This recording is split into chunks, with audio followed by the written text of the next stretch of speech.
Gipahigayon na kaganinang buntag ang groundbreaking ceremony alang sa pagtukod sa People's Village Housing Project nga nahimutang sa Purok 10, Barangay Riverside, Kalinan District sa Davao City. Ang mga aktibidad gitambungan sa mga nagkadang opisyal sa Davao City hasta na usab ang mga opisyal sa Socialized Housing Finance Corporation kon SHFC.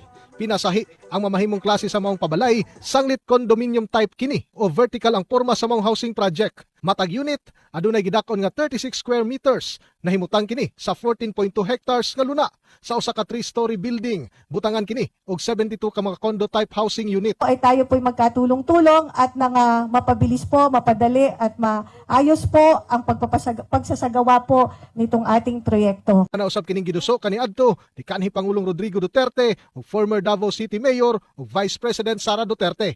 Gamay lang usab ang mamahimong amortization sa mga benepisyaryo. Lang ni kay ginatan-aw na mo ang affordability sa mga tao. So naa lang sa mga 1,500 to 2,000 depende sa kapasidad sa pagbayad sa mga tao. Kay ginatan-aw na mo nga dili pare-parehang income. So amo ang gina-consider kung unsa lang to ilahang makaya. So, makapahimulo sa mga proyekto ang ana sa 4,032 ka mga Davaoenyo sa agad kanila nagpuyo sa danger zone o kaha naglangkob sa managlahing sektor. Busa, dili masukod ang kalipay nga ilang gibati sa mga napiling benepisyaryo sa mong pabalay. Labi na nga halos 4 ka tuig usab nila kining gihulat. At least karon na-realize na gyud. From 2018 na mo nga paningkamot, nag-apply mi ani na nadyo katumanan. Magkita na gyud nato nga nagihayag.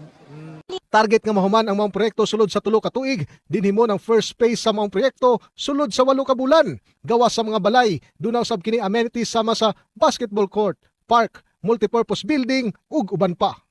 Julius Pakot para sa bayan.